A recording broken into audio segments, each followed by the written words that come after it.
Hi, welcome to How to Make an App for Beginners. If you've ever thought about building your own app, this is the video for you. By the end of this video, you will have built your very first app.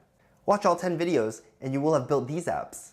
Building these apps will teach you how to build your app's user interface, how to add graphics, text, and even buttons to your app, how to respond to user interaction, how to make sure your layout works on multiple screen sizes and orientations. Finally, I'll show you how to install that app on your device so that you can show all of your friends and family the app that you've built. I'm Chris Chang, the founder of Code with Chris, where beginners go to learn how to make an app with no programming experience. Building an app is simple. There are only two things you need to know. The first thing is Xcode. This is the application you build apps with. It's free. Use it to construct your app's user interface, as well as to write code to respond to user interaction and to express logic. The code that we write follows a certain structure or syntax, and this brings me to the second thing that you have to learn, the Swift programming language. To give you an example of how these two things work together, imagine you had to write an English essay. In this case, Swift would be the English language, and Xcode would be your pen and paper. Now here's the nice thing about learning Xcode and Swift. These are the same tools you're going to use for everything in the Apple ecosystem. You're going to be able to build iPad and iPhone apps, iOS games, Apple Watch apps, Apple TV apps, and apps for Mac. Now that we know what we need to learn, let's dive right in. First, let's download Xcode. If you're using Windows, check the description below for my guide on how to use Xcode on Windows. If you're on a Mac, just go to the Mac App Store and download it for free. I'm going to warn you though, you will probably need the latest Mac OS and a whole lot of free disk space. Once you've got it installed, launch the app and click on Start a New Xcode Project. Across the top of the next screen, you'll see templates for all of the different platforms we mentioned earlier. Make sure you're on the iOS tab and choose Single View App. Click Next. Here, you're going to be able to specify some properties for your project. For the product name, you can just type a name for your app.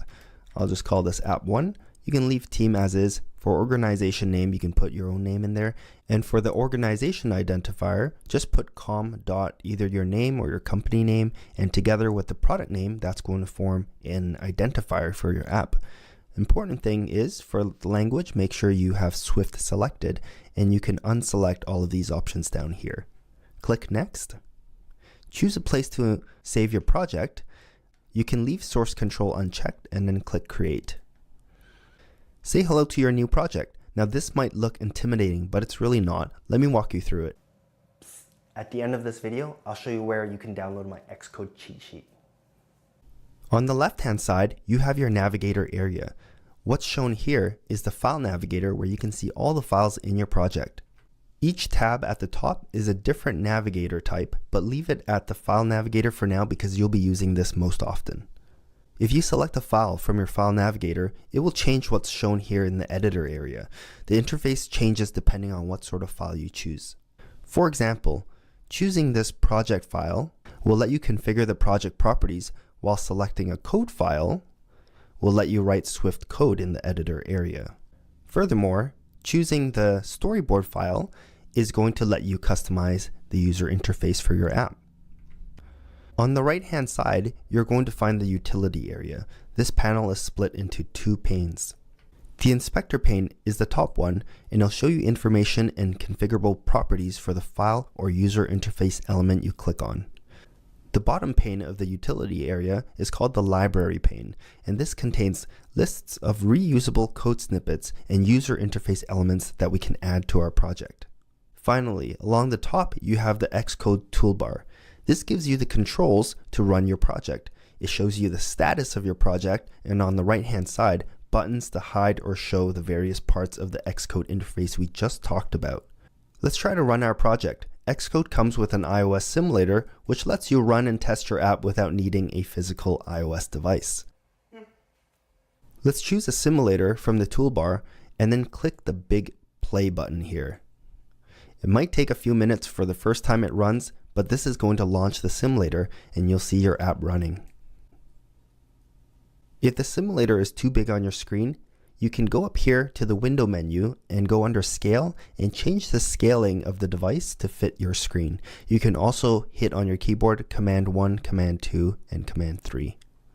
It's just a white screen now, sadly, but that's because we haven't added anything to it. Now, how did that Xcode project turn into this app that you're seeing in the simulator? Let's break it down. This top layer is called the view. It's the user interface that the user sees. You can configure this from the main.storyboard file in your Xcode project. The second layer is the view controller. This code file's responsibility is to manage the view. For instance, when the user taps on the view, it will let the view controller know, and then you can write the code that you want to run when this happens. This view controller is represented by the viewcontroller.swift file in your Xcode project.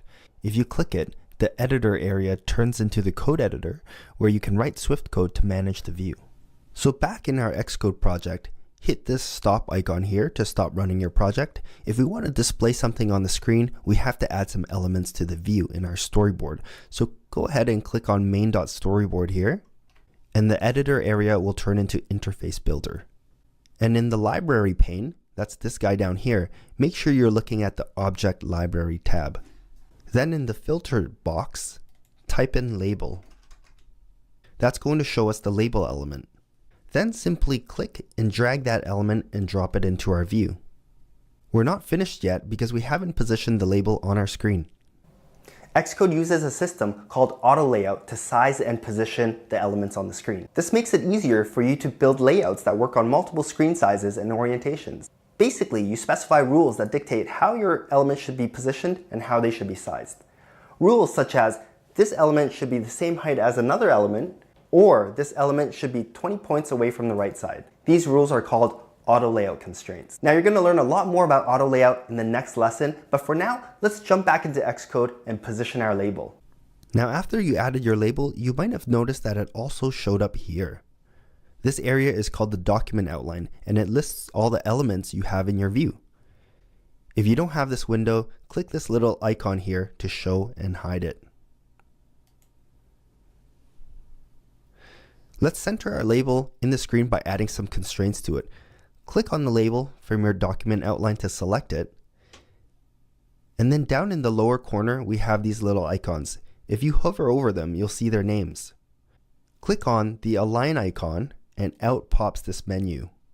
Choose the horizontally in container and vertically in container, and then click this button that says add to constraints. And then you'll see the label reposition itself based on the newly added constraints. Now let's change the text on the label. With your label selected, you should see its configurable properties in the inspector pane on the right hand side. Make sure you're looking at the correct tab. And then scroll to find the text property. It should be the first one.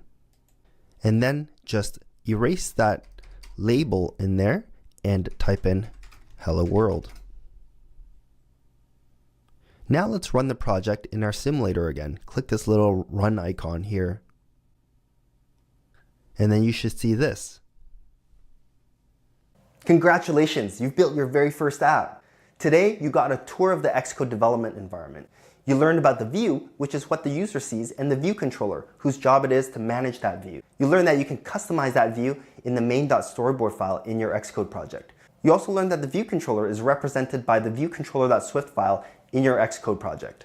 All of this is in my Xcode cheat sheet, and it's free for you to download. But first, if you like this video, please subscribe to my channel by clicking the subscribe button below. And if you don't want to miss a single video, click that bell icon as well. Now I want to turn it over to you. With the skills that you're going to learn, are you going to build an app or are you going to build a game? Let me know by leaving a quick comment below. And lastly, I promised you guys my Xcode cheat sheet.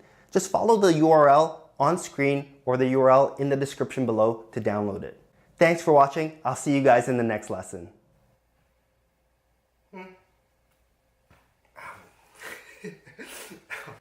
The video broke up, so I have to press record again.